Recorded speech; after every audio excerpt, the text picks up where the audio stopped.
Good afternoon, everybody. This is Kevin Askew, Senior Sales Manager of Programmer's Paradise. I'd like to welcome you to our first webinar of 2011, Social Media and the Data Modeler. Today's agenda will include a brief overview on who we are. Then I will turn things over for the webinar to Victor Rodriguez, who is our Database and Process Modeling Consultant at Programmer's Paradise.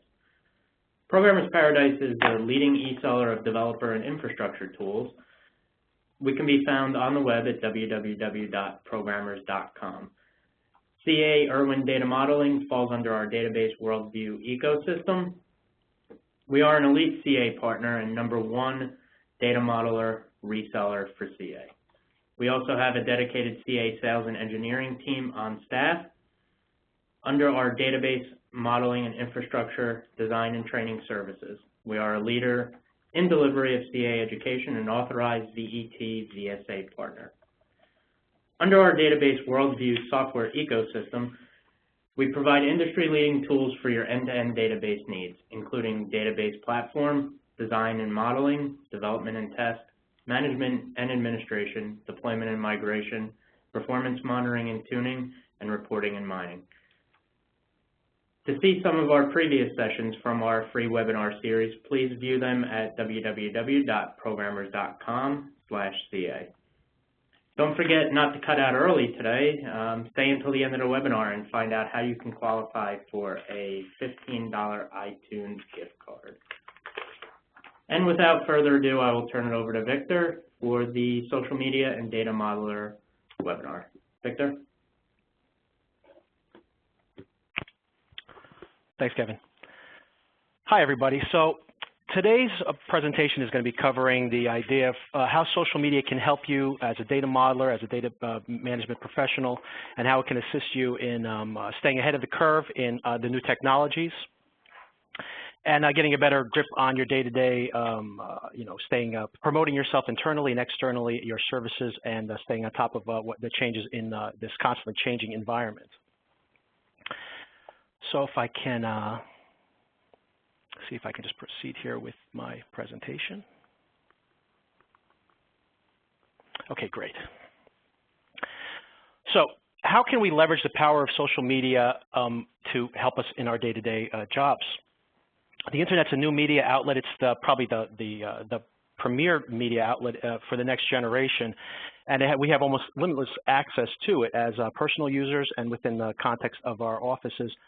And how do we now take that overwhelming amount of information and leverage that to actually use it as a tool rather than something that we drown in when we are overloaded with the information that can come along these streams? So today's agenda, we're going to cover, first of all, we're going to cover the benefits of social media, how it can help you with your day-to-day business, whether you want to promote yourself or whether you just want to get by day-to-day and facilitate what you're already doing. Then an overview of social media avenues, Facebook, LinkedIn, Twitter, and other aggregators, and we'll discuss each one of those in more detail. Then we're going to look primarily into Twitter, and how an introduction to concepts of Twitter and the strengths and weaknesses of different avenues and why Twitter's become such a powerful and society-changing tool.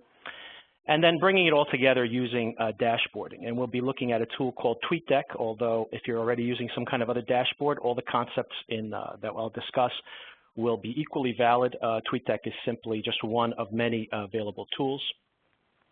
Also forums and communities and how you can participate in those and the value there that there is, and also educational resources. There's a lot of free educational resources that many people may not even be aware of that can help you, learn new material, stay ahead of the changing environment internally at your company. So social media, present and future. So the first concept we have to kind of start wrapping our minds around, even as data management professionals, is that we're all marketers now. The reality is that everybody is going to have some kind of social media presence in the future. And if you're not promoting yourself in some way, then you kind of fall behind the curve. Everybody's going to be promoting themselves. People who take advantage of these social media avenues will have a strategic advantage, whether it's at the company level or even at the individual level, in promoting yourself against other competitors, or just promoting yourself internally to show what you're qualified to do, show your value within other groups. the employee of the future is going to be a T-shaped employee, and what that means basically is that you're going to have a very broad knowledge base as well as a very deep functional disciplinary skill, and you need to leverage those two together. What the recession has shown us, again, is that we need this type of broad skill set so that we can fit in our expertise into many other areas within our corporation. And we need to be able to promote ourselves, even internally, to show that value across multiple teams. So how do we use these different avenues of social media to make our skill set available to other team members? Savvy users can use social media to broadcast and promote themselves or use the knowledge of the crowd. Crowdsourcing is another big buzzword of this generation, to discover, research, and identify trends. This is also a very important point of where social media is so powerful. Rather than deciding you want to learn more about NoSQL technology, you want to see the pros and cons, you want to see a discussion about that, you could very easily do a filtered search on Twitter to see many blog posts, for example, revolving around a particular topic. What are the benefits? What are the negatives? And you want to see that rather than striking out on your own and trying to start from scratch.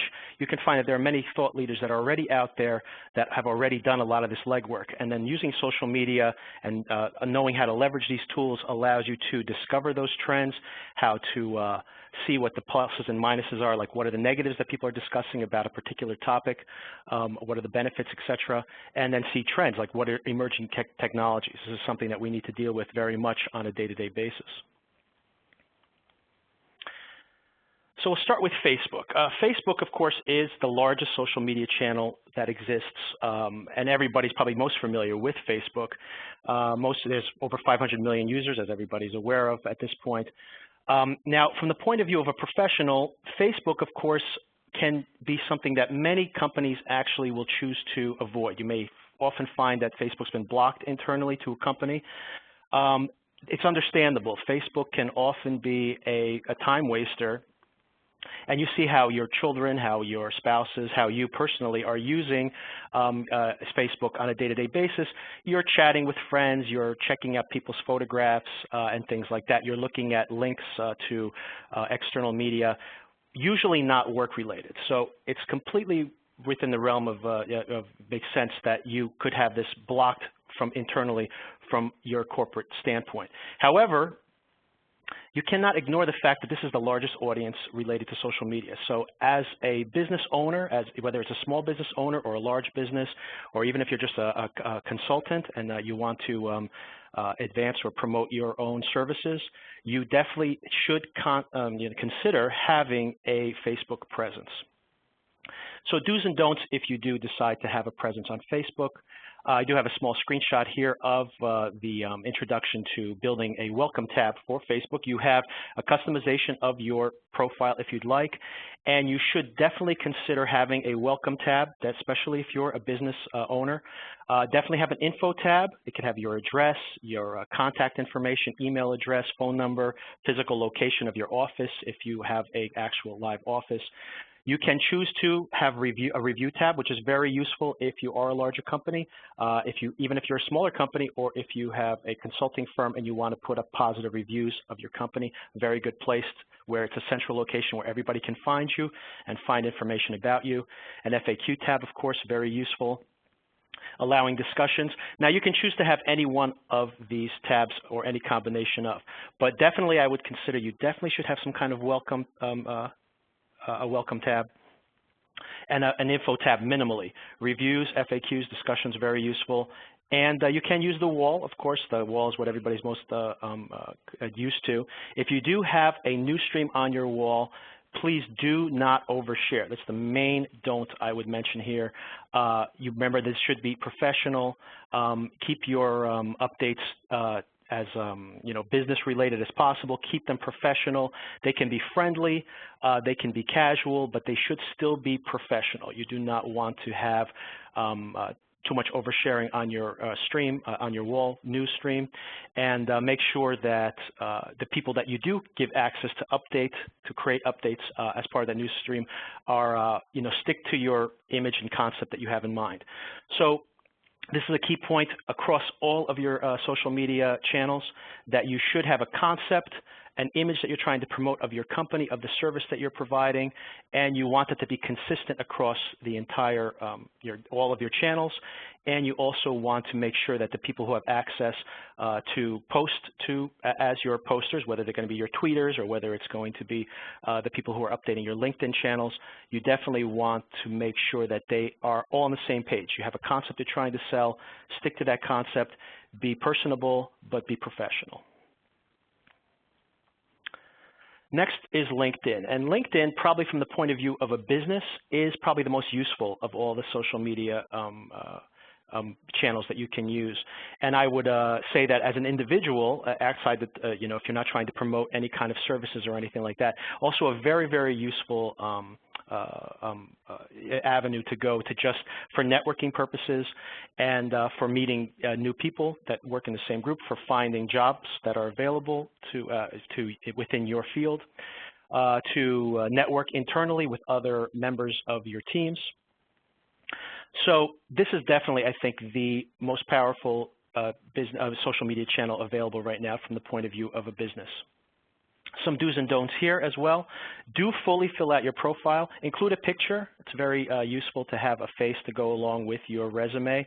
Do fill out your, make sure, see if you can get some recommendations if you haven't already done that. Make sure your resume is up to date. Do search for any physical groups or even just web-based internet groups that do directly correlate to your topic of interest. Meet new people, participate in the forums, participate in the discussions. Use LinkedIn to, it's a very powerful place to find other professionals that work with the same interests that you have. And it's very easy that once you start actually networking with other people that you already personally know or people you work with, you'll see the groups that they belong to, and very quickly you can start to network in a very powerful way. Also, do keep your resume up to date. This is something that I think is really useful. Even if you're not looking for a job, it's very important to keep your resume up to date. And I think the main reason I always stress this point is the fact that internally, as we see, not just because of this recession, but just as, the changes to the economy accelerate as every year goes by, oftentimes you'll see that there's a whole new strategy implementing within your company that you may not even be aware of, and they're looking for someone who has a particular skill set outside of the scope of your immediate team. And if you do not have this up to date, if you're not actually showing what you're, what you're doing on a day-to-day basis internally, show your strengths. If you don't promote your own intrinsic value to the rest of the team, even within your own company, no one's going to know that you have that skill set. So it's very important to make sure your skill set is up to date. First of all, it promotes internally that you are a T-shaped employee. You have a very broad skill set as well as a very deep knowledge in a particular value, in one particular area, I should say. But on top of that, it also allows other team members to see what value you may have in another group team entirely. So you may have value internally to your company that no one was aware of if you're not actually actively promoting that. So do keep your resume up to date. And don't treat LinkedIn like Facebook. That's a very important point. This should be casual but professional, even more so than on Facebook. When you're make sure when you're updating, if you start having a conversation with your coworkers, if you're within a group on LinkedIn, make sure that you have to assume that this is going to be read by everyone in your company and even externally to your company. So it may reflect poorly on you internally, it may reflect poorly on your company. So do assume that what you're writing is going to be public. And even more so where in the terms of Facebook, the assumption may be that you could be a little overly casual. Do not use that same strategy with LinkedIn. It should be really for professional conversations for the most part. Next, I'd like to discuss aggregators. You may very well have seen on the internet that many times you'll read an article and you'll see this stumbled upon link or a dig link or Twitter and other aggregators too. Twitter is kind of in a category of its own, but I still include it here as an aggregator, although we'll discuss it in more detail momentarily. But you also see Reddit is another, or Re-Edit, I forget how to pronounce that. But there's other aggregators that exist as well. And what these aggregators, actually the power of these aggregators is that if someone reads an article They like it, they submit it to Stumbled Upon. As that article keeps getting resubmitted over and over and over again, it ranks higher on the Stumbled Upon list. So if you create a Stumbled Upon profile and you say that you're interested in data management articles, then you're going to get promoted to you the most popular, the most voted for articles of that day in that particular field. So very powerful when you're using Dig or Stumble Upon, and also Twitter. Twitter is probably the most active of all of these. They have over 200 million users. And it's a very powerful way to see what is trending at that time. And it doesn't just mean what's trending in the context of pop culture, but what's trending in your particular field. And we'll see how you can actually narrow your filter so that you can look at a specific area of interest.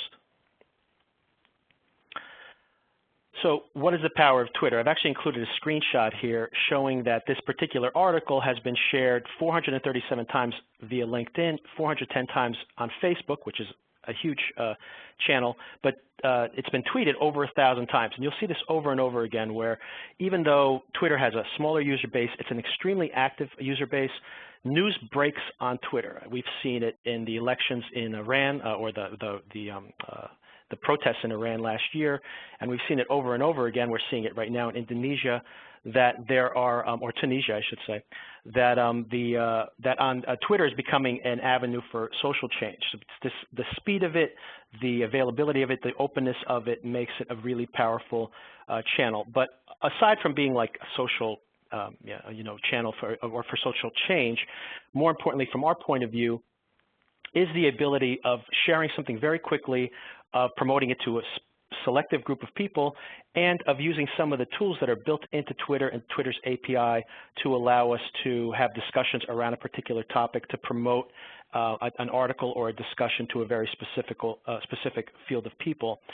And it is where thought leaders go. Basically, even if you're not using Twitter now, you may not realize it, but you actually are. Anything that ends up being posted on Facebook or ends up on the news of the evening news, basically it started off as a Twitter feed somewhere. Someone tweeted something and news broke, and it just gets reiterated over and over again. It eventually becomes mainstream. But Twitter is usually the initial seed, so it's the ability of quickly getting access to a huge amount of information on an unlimited almost number of topics, and being able to take that information and filter on it and then leverage it, feed it out to other people, so this is some of the advantages of having Twitter. The negatives of it is, once again, is just this enormous amount of information that's available, and how do we harness that? And that's what we're going to be looking at for the rest of the presentation. First of all, I'd like to cover a couple of misconceptions about Twitter. The idea is that, first of all, that you need a handle. You need to actually have signed up for Twitter and have an official handle, an @ username, to be able to participate in Twitter. That's not true at all. You can actually just go to Twitter, search on any topic, see the most common articles related to MDM or to NoSQL or to any particular topic, and just quickly go through it, and then investigate other users that are tweeting about that topic, find their blogs, find their LinkedIn groups, etc. And so you can fully participate in Twitter without any kind of handle. Of course, there are advantages to having one, and I would suggest that everybody do get one, but you do not need one. So if you just want to kind of dip your toes in, there's no reason to not begin now. Secondly is this idea, because the only time Twitter kind of pops up on the news is that, when you think about celebrities, what they tweeted that day. Twitter, actually, that's not the case. Obviously, the most popular people out there are the most famous. That makes sense, because most people would be, or they have more people that are interested in what they're saying. But in reality, most of the people who are actually using Twitter are professionals who are looking for information. It's just a new avenue for powerful, current, topical information. The average user of Twitter is over 39 years old. As a matter of fact, they're actually over 40.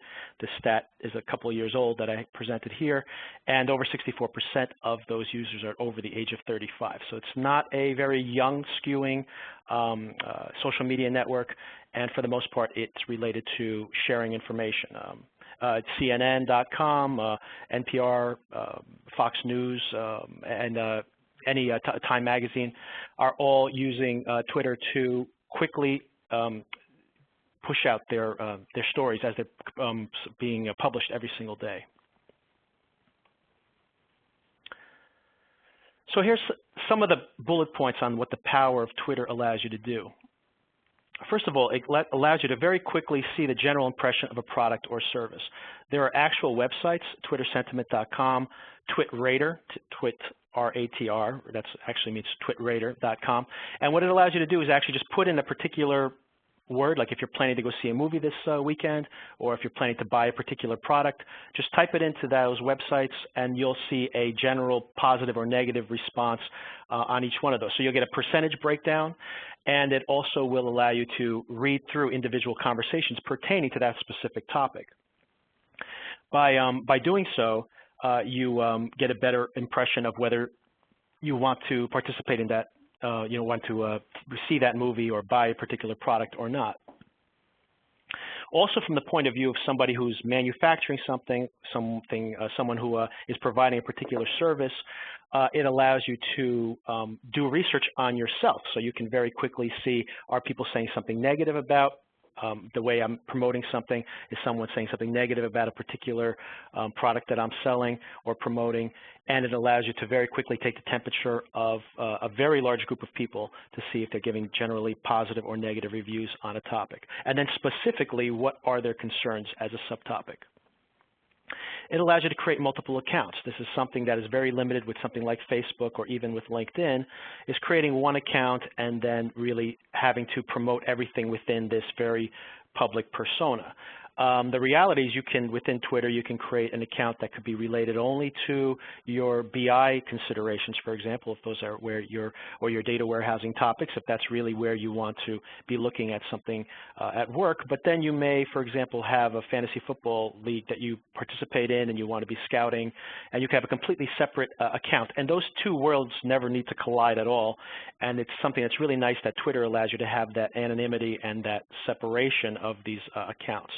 Could be very useful when your topics of interest may have very little overlap. So it's very powerful to be able to keep them very segregated, one from the other. You can very quickly, using the dashboard, the concepts that I'm going to introduce later on, you can follow specific people.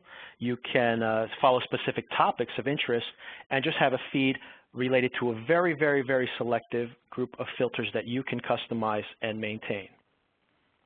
And hashtagging, I'm not sure if everybody's familiar with what hashtags are, but hashtags is just this is completely open. You can create a hashtag on any topic at all. You just put the pound sign, which is the hash tag, in front of any string, and that becomes a hashtag. And basically what this allows you to do is you can create a hashtag around MDM. You can create a hashtag around data warehousing. And then you can actually search on that topic. That's very powerful when you're looking for a very public topic, for example, data warehousing or something like that. But it can also be very powerful if you're just trying to build a conversation around a product you're promoting. Maybe you have a webinar that you're giving, like we're doing now, and you may want to create a specific hashtag related to that. And then if you have a lot of Twitter users, they can actually use that hashtag to be having a live conversation with you or amongst themselves while the webinar is going on. So it's very powerful because this hashtag could be something that's completely disposable. It lasts for your, for a particular event, or it could be something very broad, like if you want to do a search on MDM or something, which I'll show in just a few moments. So dashboards. Such an open stream of information can be daunting, so we necessitate some method of dashboarding. So some very common dashboards are, or social media dashboards are TweetDeck, Seismic, Nambu, Hootsuite. Hootsuite's probably the second most popular behind TweetDeck, which is what I'll be showing you today. Now, TweetDeck is a free tool, and that's what I'm going to be demonstrating in just a moment. And it's free. I'm not getting anything for promoting it here at all. It simply is my tool of choice. It's got a lot of support. It's very commonly used. But if you are already using some other dashboarding, then feel free to keep using what you're using now and just simply apply some of the principles that we're going to discuss to whatever dashboard tool you happen to be using. So now I'm going to be demonstrating TweetDeck for you momentarily. The really nice thing, some of the nice features of TweetDeck and other dashboards as well, is the ability to add different accounts, not just Twitter, and we'll show you how you can actually have many different accounts all streaming into one news feed. It's a central news stream, which is, that's what is the real key feature of having dashboard. It allows you to do very easy research within the context of your specific dashboards. And a very nice feature for TweetDeck, especially because it's available on all of your different devices, it gives you the same view everywhere. So if you create a TweetDeck account, you can load up multiple social media feeds all into that account. If you log in at work, if you log in at home, if you use your internet browser, if you use the TweetDeck desktop tool, or if you have an iPhone or Android app, which they have apps for all of the common smartphones, you have the same view wherever you are. So it's something really nice that you can edit once and just keep reusing it. So let me show you TweetDeck momentarily.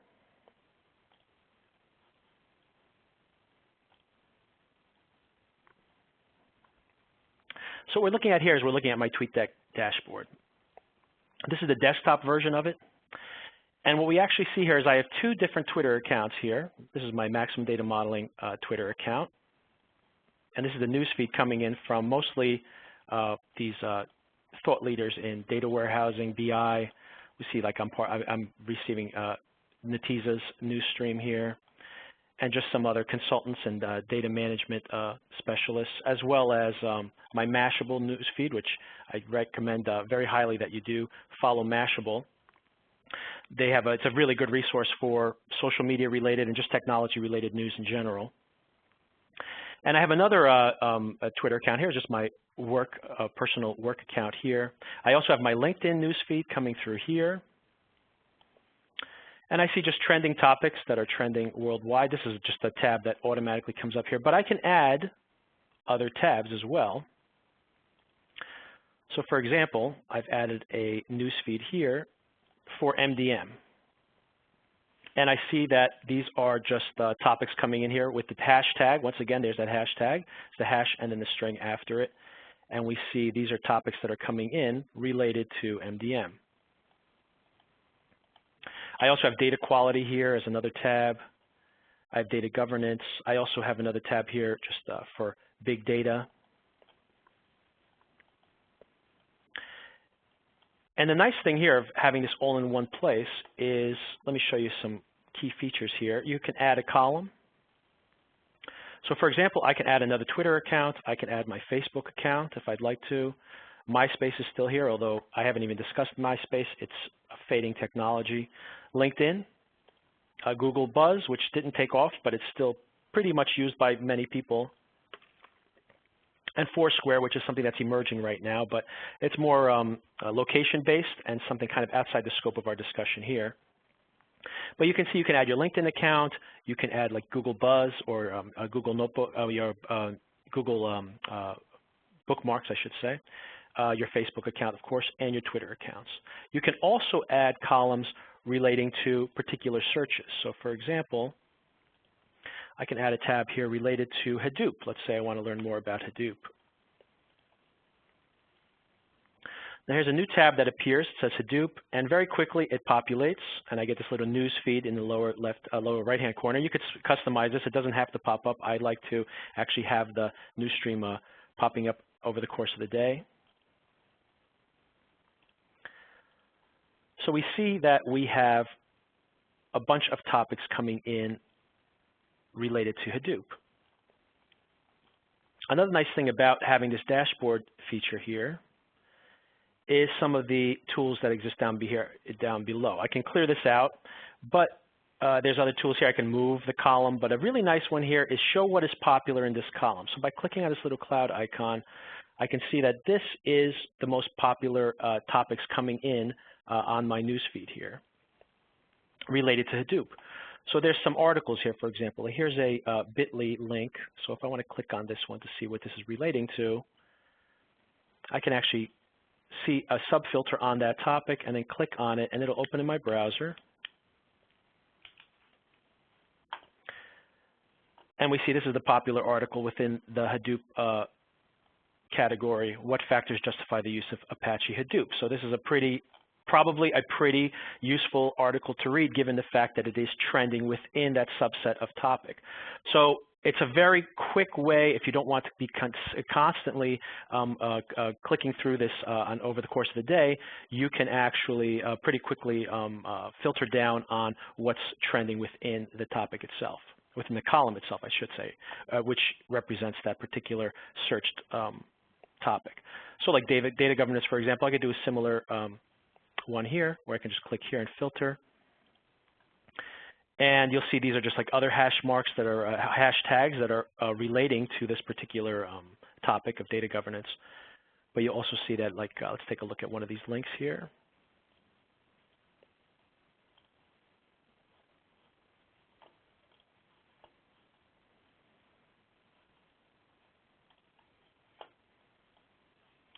So here's an article here, fog and poor data quality. So this is a popular topic article relating to data quality within this topic. So once again, if you don't want to read every single article that's coming through your news feed, you can very quickly see, well, what are the popular ones within this subset of data? So that's a really nice feature of having this having a dashboard. Another really nice thing about having the dashboard is its ability to allow you to, for example, participate with other users. If you want to know more about a particular user, you can simply click here. You have the ability of doing a retweet right within from within the dashboard itself. You have the ability of replying to start a conversation, and if you do a reply, it creates an actual metadata tag within your particular tweet that shows a relationship between those. So it's very easy to follow a conversation through Twitter by just simply using these replies to other users. So you can reply to a user using the reply. You can retweet using this retweet. You can send a direct message like a private message. It does not show up on their public stream. And there's other actions here. For example, you can look at the user's profile. You can follow them if you want to add them if you want to follow them. You can add them to a group or list. And I've created some groups and lists that you can add a person to as well. You have like data management is a particular group, social media, BI.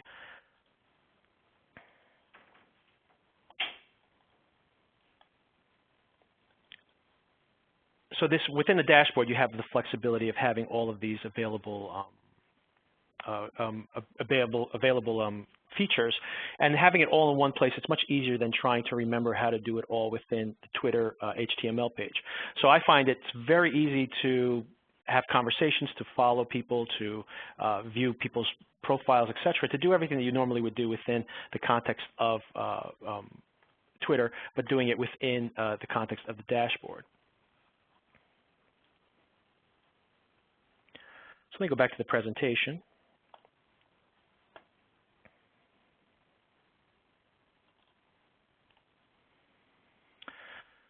Another place, a very powerful place for having, for linking with people, to meeting new people, to finding new thought leaders in your particular area of expertise, is using online forums and communities. What I have here is this is actually the irwin.com website, and if you go to the community page, you'll see that they have a discussion forum. They have tips and techniques that you can participate in. They have a photo stream over to the left in case you want to actually participate in that. But you'll see that to the right, they actually are having a contest right now. It's a YB Normal, and what it allows you to do is actually to join their community, their online community, and create a Twitter account, and also create an account on the CA site, and then it gives you, prizes for participating there. But this is available. This is something that they're currently sponsoring here at the CA site, but it's something that's available on many other product pages as well. So any kind of products that you happen to be using, definitely look into what they have to offer as far as community pages go. You'll find a lot of really useful topics. And if you do want to join Twitter, or you do want to follow users on LinkedIn, or whatever decisions you decide to make, starting at these user forums is actually a really good place, because almost undoubtedly at the bottom of every single one of those pages, it'll say follow my group on LinkedIn, or follow me on Twitter, or join the group, or join their particular group by registering on that specific website. So always a really good place to start, and of course a good place to meet other users as well. For example, on this Irwin page, actually, everybody who joins, you can actually link your Twitter account to your profile there, so very quickly you can take your conversations from a particular site. If you start to follow somebody on a particular site, you can very quickly take them outside of that realm and then see what else are they, where else are they participating, what discussion boards, what blogs are they writing on, what conversations are they having outside of that particular community. And the last topic I'd like to discuss that most times people don't think about is there's a lot of very powerful free educational resources that are available. YouTube is probably one of the most commonly overlooked. It's something very attention-grabbing and very easy to get a lot of hits on. If you have a particular topic, if you write a blog on something, if you post on a forum somewhere, you may generate some interest, and even as a user, you may enjoy reading that particular article or whatever it is. But seeing a video, seeing someone actually presenting something, discussing something live, doing it hands-on, is really powerful, and that's why YouTube has grown so substantially. But beyond being a place where you see people have pratfalls and where you can go see music videos, YouTube is also a very powerful place for people to promote their products. And undoubtedly, if you're trying to learn a new topic, I would almost guarantee you 99% of the time that the vendors that are trying to sell you that product have a YouTube channel and have a whole bunch of really useful informational videos that will basically cover, in general terms, almost everything you're trying to learn. So definitely go to YouTube as an educational resource. Very powerful. From the point of view, if you're a marketer, if you're attending this webcast and you're actually looking at this from the opposite side of things, if you want to promote a service that you're providing, then you should create videos for YouTube because it attracts an audience very quickly, and it's a very useful place to direct people to rather than trying to provide them the same information over and over again. You can simply have a really useful channel where people can go and visit you, and of course, the more times they come, the more likely they are to remember your name, to think of your service in the future. Also very powerful podcasts. That's another, almost as much as you'll see YouTube channels, there are oftentimes podcasts relating specifically to a topic that you may have some interest in. And if you subscribe to or search for particular podcasts relating to that topic, you'll often find them. And that's a very useful place to just simply subscribe to it using iTunes or any method that you may have for subscribing to podcasts, and then just getting it automatically delivered to you without having to have much concern about following up in the future. Blogs, of course, that's probably something that most everybody has encountered at some point, where you actually are having blogs that are very useful to you. You may have bookmarked a whole bunch of them and participate on those particular blogs. But blogs oftentimes go hand in hand with some of these other concepts. You'll find somebody that has a Twitter feed, and they also have a blog that they're updating regularly. And oftentimes you'll see that Twitter is a really good way of promoting that. So from the point of view, if you're marketing something, make sure to tweet and blog, those two things hand in hand, have a consistent tone, etc. But from the point of just being an end user, you'll often find somebody on Twitter. They'll say, there's a great article on data quality. You like their article. It's actually linking back to their blog. You subscribe to their blog, and you see how that's like the full circle of having that information. And of course, having a direct feed of it when it gets updated, rather than having to remind yourself to check it regularly. Just simply follow that person on Twitter. When they update their blog, you'll receive a posting about it, and then you can know that there's a new post to check up on. And lastly, iTunes University. And I'm actually going to show you my iTunes here very quickly, because there is a whole wealth of information here on iTunes University that people aren't aware of. So actually, first I'll show you my podcast here. So we have an All Things Hadoop podcast, and Hadoop actually has all these different lectures on Hadoop. If you're trying to learn about Hadoop in 45 minutes, it's just doing a search on Hadoop. I found this particular podcast here. Mastering Data Management podcasts. You see there's a whole bunch of topics here relating to that. We also have a Software Engineering Radio. And you'll see that they've had almost 200 postings here. So a very powerful place to go and read on many different topics, agile software development, etc. So there's a lot of different resources here to look for. So podcasts, very powerful place to go. Subscribe and load them up onto your iPhone or your Android device, and you can get caught up on your drive to work or something like that. And iTunes University, something most people are not, I find that most people are not aware of, is the fact that iTunes has this iTunes U project, and what it allows you to do is actually to, in some cases, see a whole entire course relating to a particular topic. So this data-oriented XML topic here, let's see if I can open it.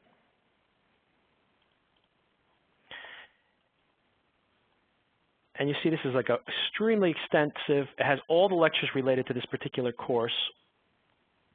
And there's a video podcast for each one of these. And it's the entire topic in one sitting.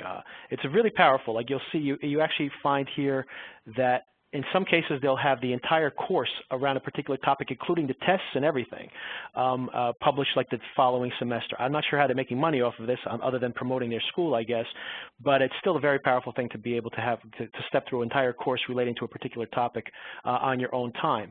So another really powerful resource as far as an educational resource goes. Definitely something to look into if you are curious in expanding your current knowledge around a particular topic.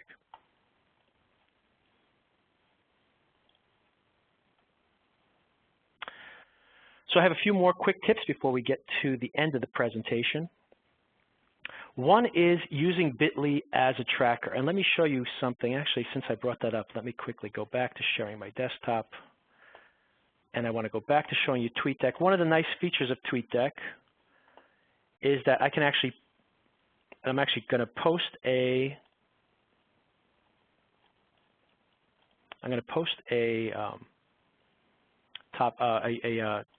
tweet here. You can actually tweet to multiple accounts at once. I'm actually just going to use my Maximum Data Modeling Twitter account here. I'm going to send this out. And it's been tweeted here. And this is going to tie into our iTunes promotion at the end, by the way. But this tweet, the nice thing about it is if you put a large URL into here, and let me just select this one here because it's what's open. And if I paste it in, you'll see that immediately it actually gets truncated down to this bit.ly URL. And that's another nice thing about it is that, of course, since Twitter has this 140-character limitation, it's nice that it automatically truncates it down to using the bit.ly tool. But another nice thing about using bit.ly is using it to track your traffic. So this is really probably pertains more to somebody who's a marketer. But if you take the bit.ly URL and you just put a plus at the end of it, you actually see the statistical breakdown on that particular URL. So the nice thing about it is you see how many times people have clicked on it. And this was a promotion for my webinar in the past, so it has 92 clicks on it. And you actually see who referred you, like where were this coming from. Often it looks like it was mostly coming from email clients, but it was coming through some LinkedIn links as well, 4 of those, and from someone's Yahoo email account.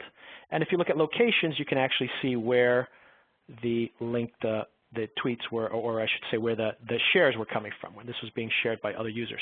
From the point of view of an end user, not really that useful, but from the point of view if you're doing any kind of marketing, this is very powerful because think about the fact that you could try to promote something 3 different ways. Maybe you put something in an email announcement, you put something in a tweet, you put something into a YouTube video, and you create a different link for each one of those, and then you can actually track which one of these is generating the most hits, which one of these is generating the most traffic, where geographically is that traffic being generated from, and you can actually use bit.ly itself to track traffic. So it's a very powerful tool if for marketing, if you do want to, if you are using or concerned with marketing. So I did want to bring up bit.ly, using bit.ly as a tracker. Aside from that, I would recommend for anyone who's a data management professional, people you can follow. Info management, very useful. Information management, I'm sure you're probably familiar with them. With their, they have a really useful podcast, DM Radio, and they also have a really great website with just tons of data management topics. and articles written by all types of thought leaders in the field. So info management, very useful for following. William McKnight, very good thought leader in the field of data modeling. Irwin Modeling, R8 is coming out shortly, and stay tuned to that channel. There'll be announcements coming very shortly related to a whole bunch of topics relating to R8. Mashable, this is outside the realm of data management, but just Mashable is a really good resource for any kind of technical news. I definitely recommend following them. A. Zorns is a data management, or runs the MDM summits in New York, so you may very well know Aaron Zorns, and very useful for keeping track of any kind of live summits that are occurring and things like that. It's a good news feed. Also, use crowdsourcing to build your social network. If you want to build your list of Twitter followers, of people to follow for Twitter, I would say that there's use lists within other people's Twitter accounts.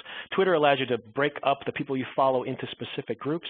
So, for example, if you go to twitter.com, DataChick, who is Karen Lopez, who's a very good data modeler, and she has a very powerful presence on social media within the field.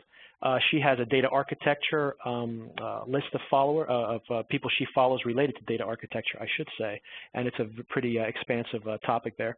And also, if you want to just go to my Max Data Modeling data management list, it's also full of people who are thought leaders in the field as well.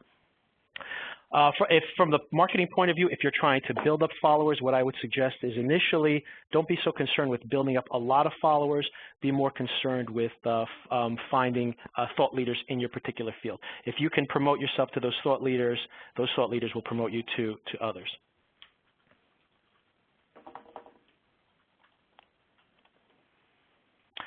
So in conclusion, as data grows more complex and technology evolves to deal with these changes, we need to keep pace of the market. So how do we use social media? It's a giant channel of amazing amount of information pertaining to these topics, especially since we work in a technical field. How do we leverage that using social media? We can do that by creating dashboards, to use the tool to promote ourselves, and to also find the social media channels that tailor our information that we'd like to see, and then filter on that topic. Dashboarding is the most powerful way of doing that. It gives you a central location to manage and gain all that information, and it allows you to more conveniently have all those different avenues all located in one place that you can centrally update, and have a common look and feel and message if you're trying to promote yourself as well. Lastly, we do have an iTunes gift card. This one's going to actually require a little bit of work, so I do want to try to get people to actually start using Twitter more.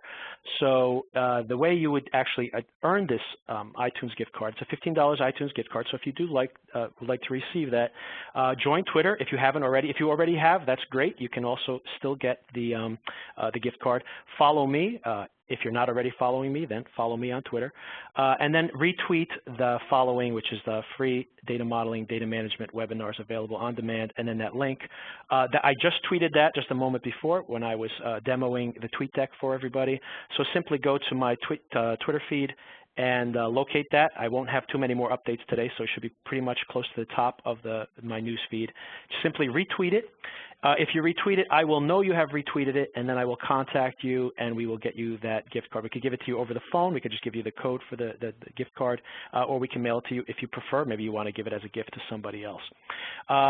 You will need to provide an email on your Twitter account so that I can contact you, obviously.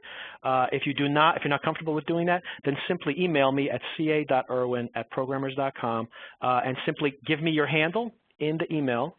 And then by knowing your handle, of course, we can contact you and give you the gift card as well. So the methods of contacting me, ca.irwin@programmers.com. My blog, Maximum Data Modeling at blogspot.com. My Twitter handle is Max Data Modeling, or my LinkedIn group, which you can link to from my blog and from some of the other groups. And it's that link down there below. So with that, I open it up to any questions that anyone might have.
Okay, one question we have that came in is, how much time do you spend every day on Twitter?